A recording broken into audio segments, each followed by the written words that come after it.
Je suis Madame Lekomba Lumeto Pombo, sénatrice, membre de la commission éducation, culture, technologie et je suis la vice-présidente du groupe parlementaire PCT-Ali, ancienne ministre de la promotion de la femme. Concernant les violences à l'égard des femmes, je dirais que chaque jour, on assiste à un cas de violence. Ça peut être dans la rue, en famille, surtout en famille. En famille, je dirais la manière d'élever les enfants. Pendant que les garçons sont en train de jouer, les filles sont là, en train de faire le ménage, aider la maman à faire la cuisine. C'est bien, il faut participer aux charges de la famille, mais les filles et les garçons, il faut les élever de la même manière. Quand on les élève différemment, par rapport à nos traditions, nos us et coutumes rétrogrades, je dirais rétrograde parce que je trouve que c'est une injustice. Le garçon et la fille doivent être élevés de la même manière pour participer aux charges du ménage. Peut-être pas en matière d'argent, mais aider les parents à faire quelques travaux ménagers, c'est aussi une très bonne chose. Ça, c'est en famille. En famille aussi, j'ai connu beaucoup de cas de violence, surtout les violences verbales. Violences verbales, les injures, les insultes, ça aussi, ça constitue un frein pour la promotion du statut de la femme. Il y a les coups et blessures. De plus en plus, on entend qu'on a battu une femme par son mari ou bien par les voisins ou par les cousins. Ça aussi, c'est pas bien, c'est des formes de violence. Et puis nous avons les violences sexuelles. Dans les violences sexuelles, nous avons beaucoup plus le viol. Et quand j'étais ministre, on me rapportait beaucoup de cas de viol que j'ai eu à déférer dans les centres de santé, mais c'était pas bien. Et puis, il y a aussi les violences économiques. Concernant les violences économiques, moi je prends par exemple les mamans qui vendent au marché.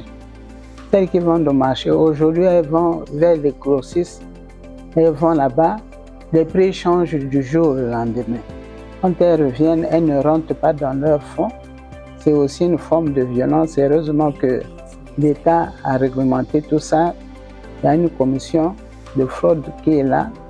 Il y a une commission aussi qui va pour enquêter, pour inspecter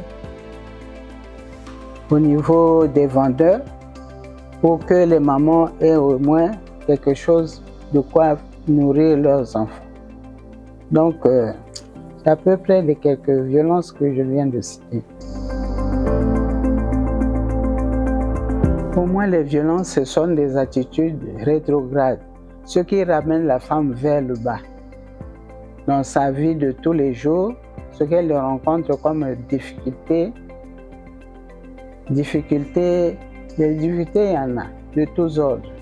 Mais les violences constituent un frein à l'épanouissement de la femme et à son intégration effective au processus de développement de notre pays.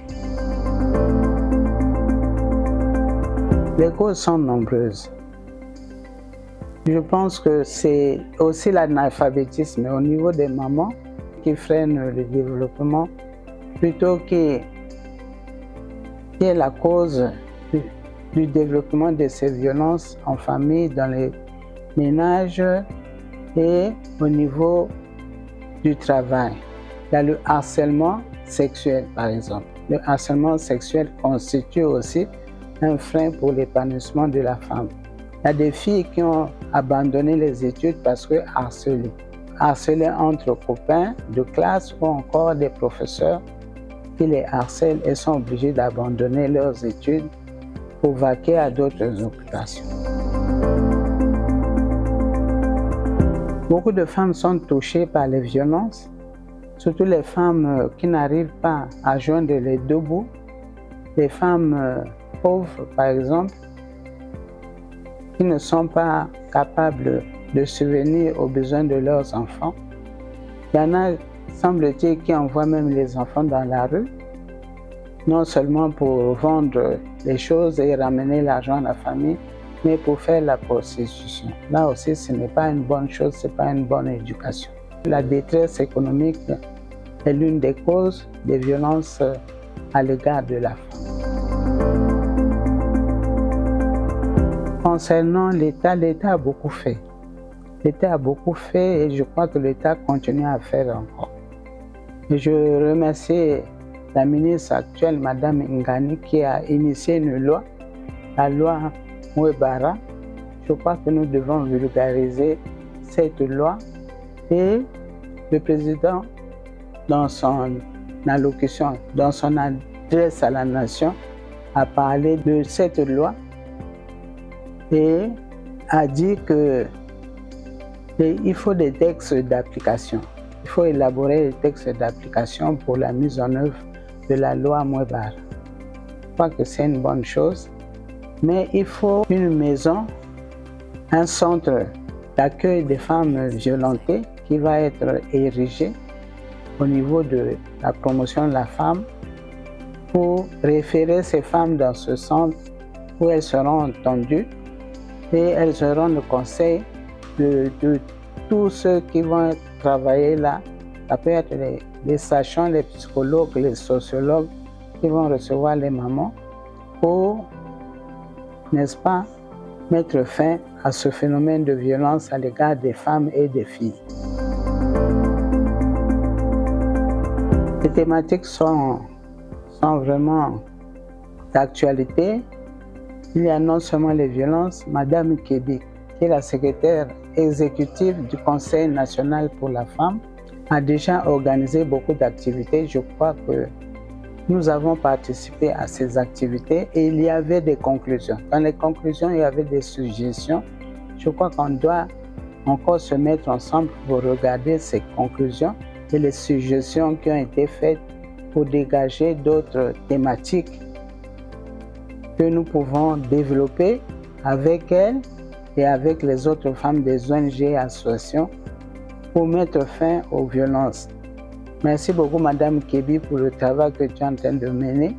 Vraiment, que Dieu te bénisse et que ce travail-là soit un travail important et élogieux pour la promotion du statut de la femme. Je prendrai par exemple comme autre thématique, dans les violences, il y a aussi le sida. En ce moment, beaucoup de femmes ont contacté le sida à la suite d'un viol. Il y a aussi comme thématique les grossesses précoces. Les grossesses précoces parce que dans les classes, nous avons des filles de 12 ans qui tombent en grossesse. 12 ans, 13 ans, 14 ans, elles sont déjà mères. Nous devons descendre dans les établissements scolaires pour, n'est-ce pas, instruire les filles sur la santé sexuelle, santé de la reproduction et planification familiale, comme on l'a fait dans le temps avec Mme Kebi et les autres femmes des ONG et associations. C'était très bien, parce que je dirais en passant que je suis la présidente émérite de l'ACDF, Association congolaise pour le bien-être familial. Et à ce niveau, nous avons le mouvement Action Jeune. Les MAGE. Les MAGE ont pour objectif, ont pour action essentielle l'éducation de la jeune fille et de la femme en matière de sexualité et santé de la reproduction. D'ici là, nous aurons un travail à faire avec les MAGE dans le cadre de l'ACDF. Je suis au conseil d'administration de l'ACDF et à ce titre, on fait beaucoup de choses avec les MAGE. Le dernier mot pour conclure, je dirais tout simplement aux femmes et aux filles de ne pas baisser les bras, d'avoir confiance en elles-mêmes, de croire qu'elles sont capables de faire ce qu'un homme peut faire, une femme peut le faire. Puisque nous avons les mêmes diplômes, les mêmes capacités, les mêmes neurones, je ne vois pas pourquoi ce que fait un homme, une femme ne peut pas le faire. Et de mettre un accent particulier sur la formation et l'éducation, la communication, c'est-à-dire communication intergénérationnelle. Parce que souvent, les jeunes filles disent « ça, c'était votre époque. À notre époque, il n'y a pas ça. » La communication intergénérationnelle, nous nous serrons les coudes. Et les vieilles générations et les nouvelles générations, pour aller de l'avant, nous devons nous gérer mutuellement. Celles qui connaissent doivent montrer à celles qui ne connaissent pas pourquoi on aille de l'avant. Concernant les 16 jours d'activisme, je crois que nous pouvons mener plusieurs actions de développement, plusieurs actions d'éducation au niveau des femmes, des jeunes filles et des personnes de troisième âge.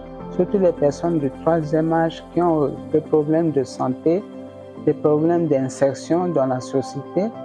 Et souvent, ces personnes-là se sentent abandonnées. Si on peut profiter de ces jours d'activisme dans la lutte contre les violences, je crois que ce serait une bonne chose. Surtout pour nous, les personnes de troisième âge, nous avons besoin de l'action des jeunes auprès des vieilles personnes. L'union faisant la force, je crois que ça nous permettra d'être vraiment à l'aise, d'être vraiment sur le terrain du développement.